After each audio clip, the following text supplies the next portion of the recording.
Alrighty, we are back. So it is darker and the door is now closed because it was starting to get really cold. So windy. It was windy, very windy. So we have our sangrias, white, rosé, and red.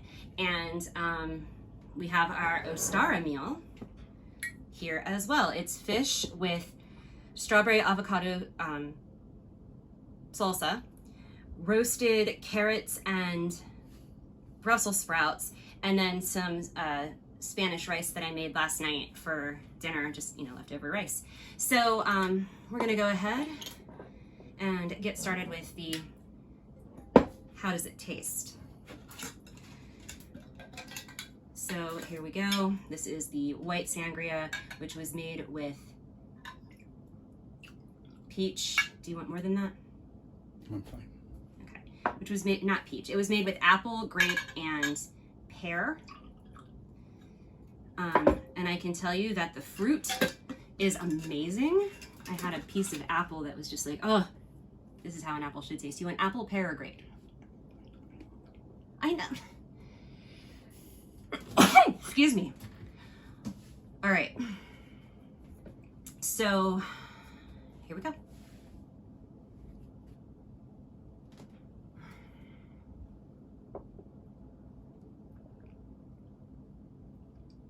You will probably like this one. Cool. It's white wine. There's a good chance. Yeah, but you tasted the white wine earlier and we were just like, yeah, that's sangria wine. Yeah. The flavors all mellowed this out, so it's not sweet, but it's not as harsh as it was either. So, and like I said, I need to try a pear.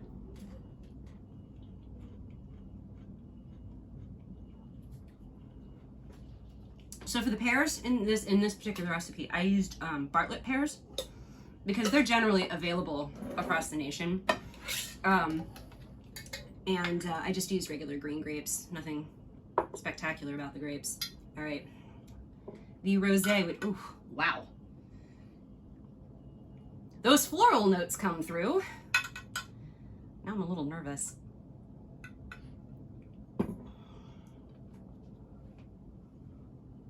It smells really good.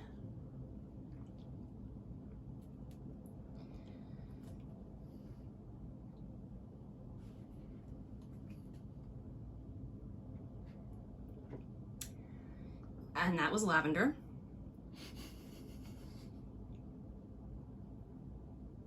So I really taste the lavender in that, which means I should probably do 1 tablespoon of lavender and like 2 tablespoons of jasmine and rose. I am getting a bit of the rose though. It's kind of, it's layered. It's very layered. But yes, the lavender is rich. But this was all florals, so there's no fruit garnish or anything like that for that one. And now we'll do the red. All right, and this had strawberries, hibiscus, and cracked nutmeg in it, so we'll go ahead and, my hands are shaking, so we'll just drop it in there apparently. So we'll just garnish with a strawberry.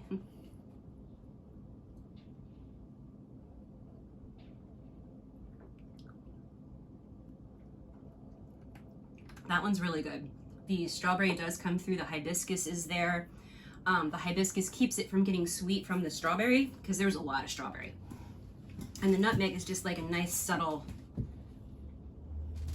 afterthought, basically. It's there, it's just like, tap, tap, hello, may I join? So now, just on a personal note, I don't know if you guys have noticed this lovely thing or this lovely thing. I've got, 5 more of them on the left side of my person. And no, cameraman Ken and I didn't have a fight. So it's just, from what I'm understanding, it's a thing that happens with lupus, because I woke up. I did not hit myself here. I didn't run into anything. I didn't fall and injure my leg or anything like that, especially not in the points where the bruises are. I mean, I have one here too, so it's a little awkward to hit both of them at the same time. So it's like, I didn't fall or anything like that. I actually woke up like this. This is, this particular area is an area I bounced my head off some shower stairs, like part of the shower. It's a walk-in shower and it was stairs. I bounced my head off the stairs about 6 inches. It hurt. I said ow. Legitimately, I said ow. And then I noticed that I was bleeding and freaked out. So probably fractured my skull. Don't really know, because I'm 5'5" and I just, you know, face first into the steps. But I was severely concussed, and that's about all I remember. Every now and again, though, this area will bruise up in that nice, pretty green color that's really difficult to cover with makeup. So that's been my week since Wednesday. I woke up and it was just green, and I'm like, oh, fantastic. I sat back down on the couch and I put my hands like this. I'm like, ow, why does my arm hurt? I look over and there's this. And I shifted to cross my right leg over my left, and my left thigh hurt. And I'm like, what the heck? And I have a nice huge bruise of the same color palette on my thigh. And I was like, man, I can't believe this, and ran my hand down my leg to my knee, where I hit another one. And I'm like, oh my goodness, seriously? And then later that night, I was at a burlesque show, and I was standing at the bar. Nobody touched me. And all of a sudden, I got this really dull ache in my left hip. And I'm like, and I felt it, and I was like, so yeah, there's another bruise there too. Fantastic. I love new symptoms. They're fantastic. But anyway, so that's what's going on, and that's part of what's been going on this past week and why I haven't been able to do videos, because I started new medication for my anxiety. It works fantastically, but I was dealing with all of the side effects, like literally all of the side effects for the first 2 weeks I was on it. Well, first 3 weeks I was on it technically, but then there was the time change as well, and that time change, the spring forward time change to daylight savings time, that really messes with my flares, and it sent me into a pretty major flare-up this week, which is probably why I have all the bruises, and I have ulcers in my nose and all of that stuff. I have all of the least favorite lupus symptoms, including fatigue. So it's been a rough few weeks, but here we are with an Ostara video. And so I hope you guys enjoyed the video. I know it's a lot of rambling and stuff, but whatever. If you make any of these sangrias, do let me know, because I would love to hear what your take is on it. You can use better wine than I did. I'm just on a budget, and I don't really like sangria, so I didn't want to have, like, you know, huge jugs of wine sitting around that I'm not going to drink. So, but these I like. It was inexpensive / cheap wine without going full cheap wine. Well, no, I guess these two are full cheap wine, because these were like $5, $3, something like that. Yeah. This one was $8. So, I mean, you know, I do have standards. So anyway, we're gonna go ahead and close out the video. Make sure that if you liked the video, give me a thumbs up. If you didn't, give me a thumbs down. Either way, leave me a comment. Let me know what you want to see in the future. If you want me to do more mental health talks, like what do you want? And make sure that you hit the subscribe button and ring the notification bell so you know when my videos come out, because apparently they're going to be random from now on, or at least until I graduate. So thank you guys for watching, and we'll see you next time. Blessed Ostara. Hello, my witchlets, and blessed Ostara. So what I'm going to do today is I'm going to make 3 different sangrias. So the first part of this video is just going to be talking about the sangrias that I'm making, pouring the wine, tasting the wine, because of course we're going to taste wine. And then I'm actually going to put these in the refrigerator and have them with dinner, and or after dinner or something like that, and we'll do the tasting of the sangria then. Ideally, I would have done this 2 weeks ago, but also ideally I wouldn't have been in a lupus flare. So, you know, there's a give and take. So, today, what we're doing is I couldn't get the same brand for all 3 of these because they had a sale on Quail Oak wine, and they were all out of the red. So we're going to use Quail Oak White. This is a Pinot Grigio. Quail Oak Rosé, and then 14 Hands smooth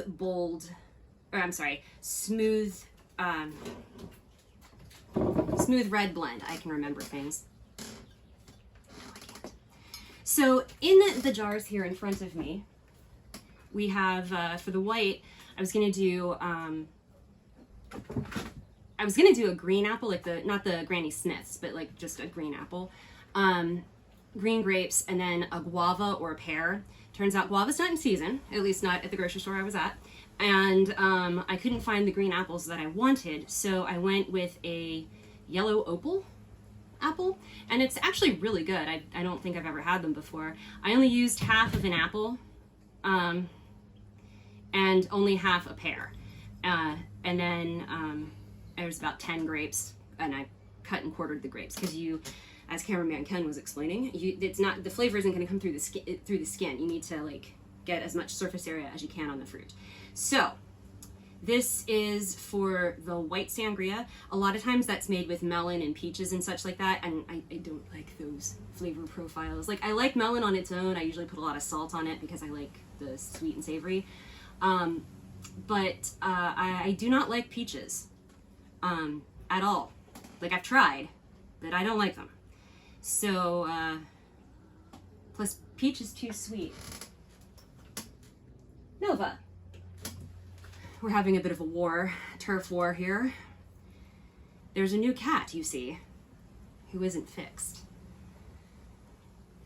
It's been a weekend.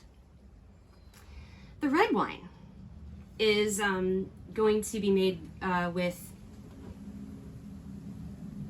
nope, I was right.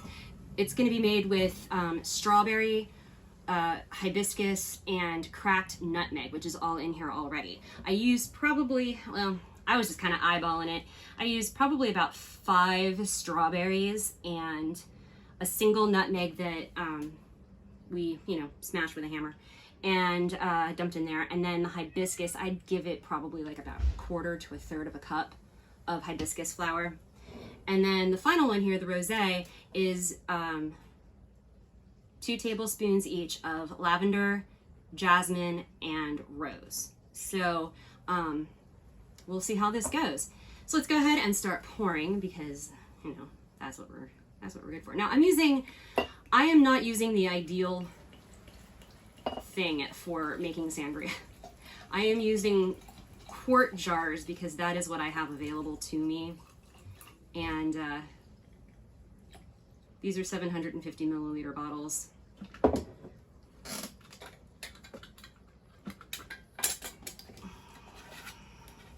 I'm gonna give this a little shake.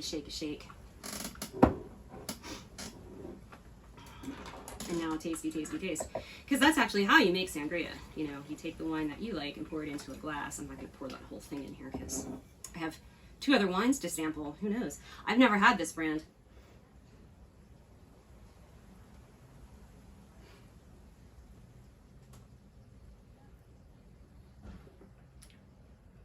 Okay, the smell is deceiving.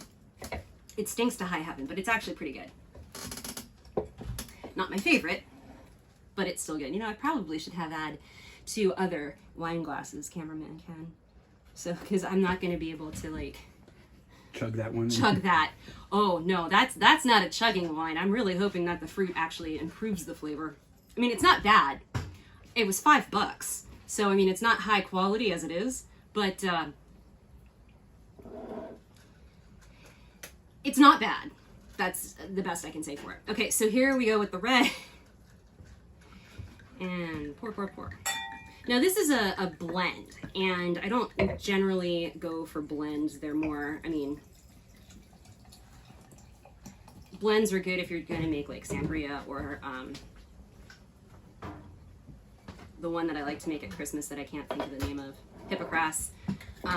It's good for hippocras and such like that, and you can kind of tailor the flavor of what you're adding to it to the wine profile. Helps if you know the wine profile. And let's see. I'll just put that whole bottle in here. So this bottle is empty. Doesn't smell bad. I'm not a sommelier, so I'm not even, I'm like, it smells, doesn't smell bad. It smells a little weird, but it doesn't smell bad.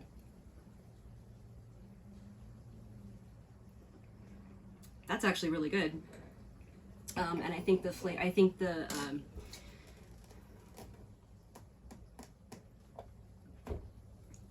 fruit, flower, and spice that we added to this one is actually going to not improve the flavor, but enhance the flavor. I think it's gonna work.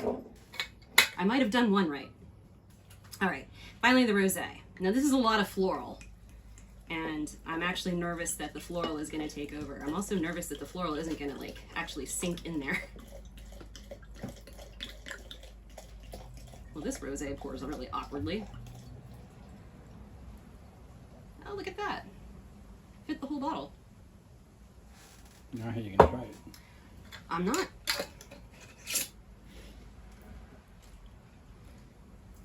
I am, however, gonna shake that around. All right, so those are our sangrias. Like I said, ideally I would have done this 2 weeks ago and let this steep for 2 weeks and then strain it, and then use the fruit as garnishes and such for when you serve it. Typically, when you serve sangria, you serve it from a punch bowl. I have had it where it has just been the straight wine with some fruit as garnish. I've also had it where they added sparkling water. So it just kind of depends on how you want to do it. You do you, boo. I am not here to govern your sangria making. If you are allergic to any of the items that are in what I am using for my blends, don't use them. Use, something else. If you don't like any of them in particular, use something else. Sangria is just, it's a fruit cocktail mixed with wine is what it is. So I want to try these first, and I'm gonna test out I really want to test out how the white works with the fruit profile that I put in here, because I have an idea, which is always dangerous, of doing a tropical sangria with a white wine base, but it might end up being that the rosé is actually better for a tropical blend. We'll see. But the tropical blend would include pineapple and guava and passion fruit, maybe. I'm trying to think. Pineapple, orange, guava. Okay, so it would be pineapple, orange, guava, maybe some coconut. I don't want to go too crazy. But a nice, since, today is Ostara, so Easter is coming up. You can, if you celebrate, you can put together some sangrias for Easter. Just to be blasphemous, I highly recommend doing a red one. Also, I highly recommend looking up the Easter Massacre of 1969 and just make sure you're not drinking anything, because it's hilarious. It was a Tumblr post. I'm sure you could just Google it and find the entire story, but it just had to do with making a bread Jesus. And yeah, it's very funny. So that's it. So I will be back when it's darker, and we'll taste test the sangria. I might even talk cameraman Ken into being on camera with me. It could happen. All right, we'll be back in a little bit.